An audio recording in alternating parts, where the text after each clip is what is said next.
Well, we got the Euphorias now. It's been a while, hasn't it?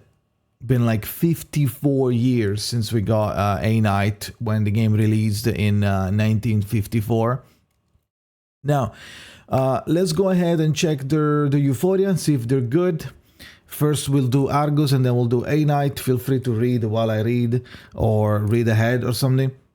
And form your own opinion, and then you listen to what I think. So first of all, let's begin with Argus. Argus, this is just, by the way, the Euphorias without the numbers. Now, rank 1, when actively performing an action for Argus, when actively performing an action, gains a certain number of incantation bullet for self. So this is a bullet. Is this a hint of a bullet meta coming soon? Maybe? Because, like, why would she? I mean, it makes sense because she has a gun, but, like, she didn't need to do that. Like, it could have been, like, literally anything else, any other buff gained, you know? Like, pinpointed 2 or something. No, incantation bullet. So, sus. So incantation bullet doesn't say what it does, but I'm going to assume is a bullet that basically gives you X amount of incantation power, and it's just after you use the incantation, the bullet is consumed. Then you can get multiple stacks when performing an action. So I am assuming only her actions and not everybody. So now rank 2, Gravedigger, which is the attack that she does for free. Like automatically at the end of your turn, when she calculates all of the ranks in the AP zone, and then Gravedigger comes out, and it will have like a X amount of rank depending on the number that you end up having by summing everything that you cast. So that attack. Gravedigger increases the rank of incantations randomly for herself. So you use it, I guess, and some of your incantation, one or more, are going to be like upgraded by 1 or more. Burial gunshot is basically Gravedigger. I don't know why they forgot to change it. Gravedigger cast at higher levels can rank up further incantations for self. So if you have a higher level, Gravedigger is going to level up a little more, even more the rank. Rank 3. No mark unstruck. English is the ultimate. Deals additional reality damage to enemies with the pinpointed status. Okay, so a little more damage on the ult. And then rank 4 is for every level in the AP area, up to a certain limit. Gravedigger deals additional reality damage, gains ceremonious ultimate might for self, and has a chance to recast it.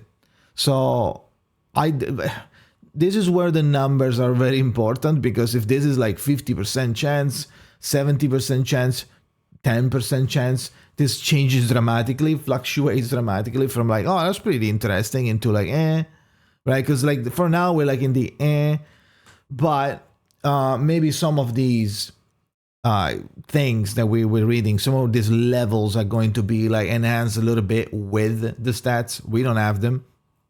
So feel free to speculate or to like theorize, but that's all that is going to be, a theory, a game theory. But yeah, we don't have the numbers, so it is what it is. Now, Argus doesn't really feel that like insane of a Euphoria. I feel like it's just like a doubling down, it's a little bit of help for her. The multiple Gravedigger sounds nice. The incantation rank sounds nice, but you just don't like you were there using Argus cards constantly. You want to keep applying the pinpointed, but that's like what, 5 turns or something. It's gonna take a little bit of time before you need to do another card, right? So, and it kind of goes and against what Argus playstyle is, because you're going to have to play her more and use her card more, even though you might probably gonna have someone else in your team that is doing way more damage than Argus, right? So I understand it is like fake DPS Argus, but I don't think she's gonna be able to sustain it. because their cards don't have, like, the card itself, they don't have like high multipliers, and she doesn't have a crazy mechanic that they didn't double down on pinpoint, for example. If they changed pinpoint to be like way more impactful or way more heavy as a debuff, and then maybe, I don't know, but as a debuff again, you could just put somebody else and would do better, right? So I don't know about the DPS Argus, but I guess it's just a little bit of an extra help for incantation up characters. Like Marcos is going to enjoy Argus Euphoria even more, and they're going to work together really well, I guess. Moving on to the elephant in the room that everybody was very excited about is going to be A Knight. Now, A Knight, oh my, holy goddamn, what the fuck? Okay, why? Oh, okay, that's why. Okay. Holy misclick. Now, A Knight, rank 1. When entering battle, gains a certain number of virtue and rousing morale. Virtue doesn't do anything. As far as we know, it's just like a counter. Like the virtue itself doesn't do anything. It's just a counter. Like things that he gathers.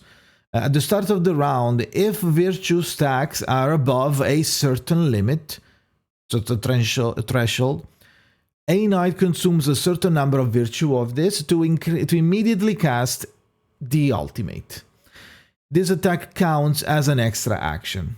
Okay. As you can see, at the start of the round, if stacks are above certain limit, A Knight consumes it. That's the description of virtue. This is literally the only thing that it does.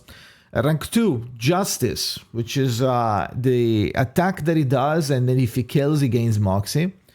Is affected by ultimate ultimate Mike. That's gonna be today's word, ultimate Mike. Rank 2, Justice is affected by ultimate might, receives a certain number of ceremonious ultimate might after attacking. Okay. Glory is affected by ultimate might as well, that's the other attack. Receives a certain number of ceremonious critical damage. So you're gonna buff yourself by doing your attacks. One gives you ultimate might, stacking up to 100. I think it's +3 and stacks up to 100. And glory is the same thing, but gives you critical damage instead. Now, the fact that Justice and Glory are affected by ultimate might, this implies that you can go for a ultimate might oriented team because of it, because then you can do everything that you do is ultimate. Your ultimate is an ultimate, and your attacks, all of them are an ultimate now. So, and you're buffing yourself as well. Now, after the rank 2, that was rank 2. Rank 3, after the ultimate, the ultimate deals additional reality damage based on the number of enemy units. So if you have, like, I don't know, 2 or 3 more, it's going to deal more damage. Actively casting your ultimate, like you clicking the card and not virtue automatically doing it, will deal additional reality damage. A Knight gains virtue upon defeating enemies with your ultimate. So it's basically an ultimate looper. Like, it's going to be like you have a bunch of virtue, you are building your Moxie. While you're building your Moxie, you want to maybe kill with Justice to make it faster, to get more Moxie. You kill with Justice, or you try to attack with your cards. You get Ceremonious Ultimate Might, Ceremonious Critical Damage here and there, and after that, you have a Moxie. You do your ultimate. Your ultimate is going to do more damage because of the Ceremonious and Critical Damage, and +4 that we're going to read soon, and then you will gain Virtue. And this Virtue, if you have enough, might be enough, and then at that point, it will probably, in the same turn, do the ultimate again, which is going to retain the same buffs that you gave him during that turn. So I guess you can maybe cook some timing rotation. That way he will be fully buffed when he does the double ultimate. So there's a little bit of potential here. Rank 4, Mercy now activates. That's the insight. Now activates depending on the current health of the enemies. For every set proportion of the enemy's health remaining, a knight gains an critical rate when attacking. Critical rate. So Mercy says, I'm going to read it again because I forgot. For every 20% missing HP on the enemy, damage dealt plus 10, Insight 1. Insight 3, for every 20% missing HP on the enemy, penetration rate plus 10. I don't know why it's worded this way. It now activates depending on the current health of the enemies. I guess it's like the opposite. Instead of missing HP is how many HP they have left. I guess. They changed it.